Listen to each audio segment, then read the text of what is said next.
When I first started playing Deathbound, my first impression was, well, not the best. I saw this medieval-looking character in a modern laboratory-looking area, and I was just thinking, what?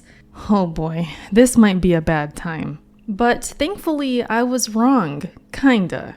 Deathbound is not a perfect game by any means, but as I kept playing, it slowly dawned on me. This game is kind of awesome, and underneath its flaws and janky moments, there's a special and unique Souls-like here. We'll talk more about the game's problems in a bit, but for now, let's discuss what Deathbound plays like and why switching between characters to tackle a Souls-like world makes it worth all of the pain. Deathbound is described as blending Baldur's Gate parties with Souls gameplay. But what does that mean exactly? Deathbound is a game that is made up of risk and reward, where strategy is needed in determining the next move you make. Kind of like Baldur's Gate, but because it's a Souls-like and not turn-based combat, it requires very quick thinking and reaction times to make on-the-fly decisions that could really make or break whether you die or not. As you're playing, you will unlock characters as you go, and they all have different abilities as well as different strengths and weaknesses. They also communicate with each other as new memories are found,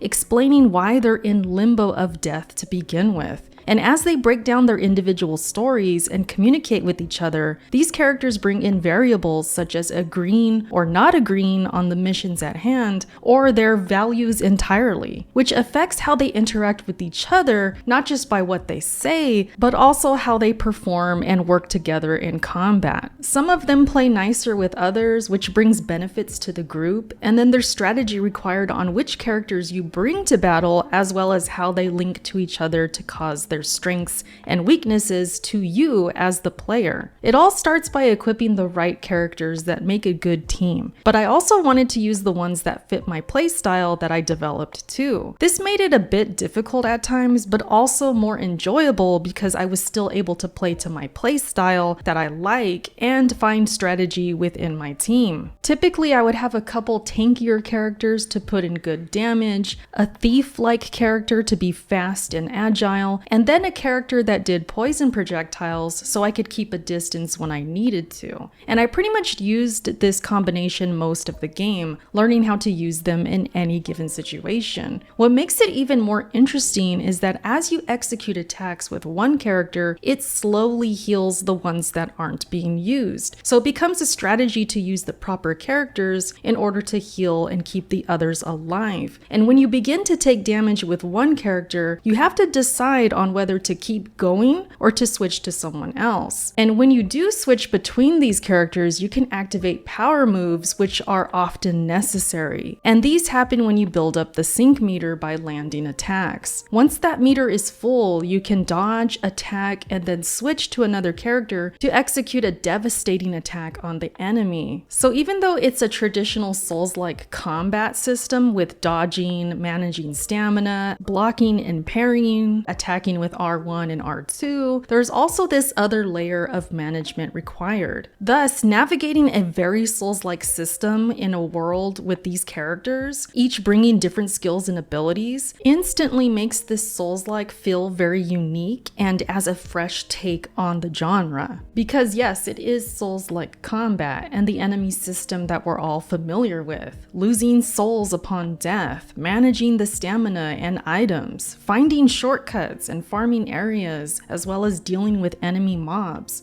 and of course, difficult and challenging boss fights. This game definitely kept me on my toes. One crucial mistake and it can be over, which isn't new and very much a Souls-like thing, but also a very Baldur's Gate thing in the sense of planning the next move based on the character's strengths and weaknesses. Not to mention, when you heal with the flask-like item, it heals the character you're using, but it takes a bit of health off the others that you're not using, which adds even more challenge, and it forced me to think outside of the box, and instead of depending on healing all of the time, I more so depended on my combat decisions options in order to do my best to keep my characters alive. So this at times meant using the characters with the most health, executing attacks to heal the others, and then when they were healed enough, switching to another character and then repeating the process. All of this on the fly and in real-time Souls-like action. Instead of just get good at Souls, it was get good at this Souls Baldur's Gate hybrid that had me frustrated many times, but still I could not put it down. I always came back, even with the jank. And let's talk more about that. As I said, Deathbound is not perfect. In fact, it has some pretty glaring issues such as bugs and glitches. There's also some wonky hitboxes at times, and some bosses were an absolute pain to fight. Not because they were too hard, but because they just needed more polish. There were times where my character would literally get stuck between a boss and a wall or some other object, preventing me from doing anything, and I would just die. Some of the bosses just felt downright unfair because of this, but somehow, some way, I was still able to beat them with some tricks and strategies that I just came up with. This is just Souls 101. I mean, we just find a way, right? But I guarantee you that if this game was more polished and had more time in the oven,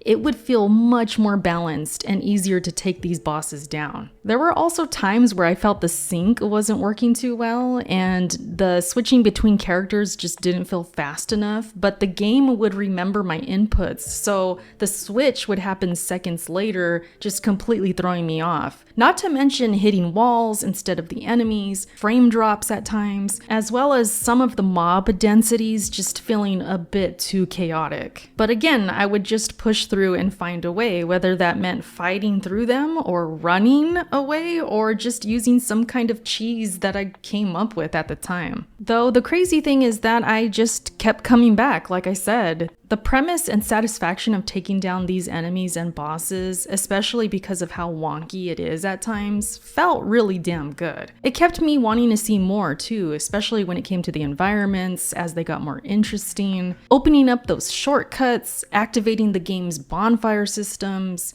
and all the Souls-like goodness that we love is here. I also like the skill tree a lot. I felt it opened up the gameplay even more and gave me more reason to want to level up. It could use a bit more quality of life with certain classes and characters, but I still enjoyed unlocking everything. It is true, I'm somewhat of a gaming masochist, and part of the reason I enjoy Souls-like games to begin with. But also, if a game is truly bad, I won't come back. So the fact that I kept coming back tells me there's something very interesting here. I'm assuming as more people play it and complain about these issues, patches will happen. But in the meantime, this is how I played it, and I still enjoyed it for what it was. I'd recommend Deathbound if you don't mind the jank, and you liked games like Demon Souls, Dark Souls 2 even, and games like Lords of the Fallen when they launched in kind of a bad state. If you pushed through and still enjoyed those, I feel like this game could be a gem for you, especially if you're open to Souls-like games that are not from software. Games where you can see the potential and the theme of the game keeps you playing. This would be it, I feel. I just really hope it gets patched and the glaring issues are fixed soon.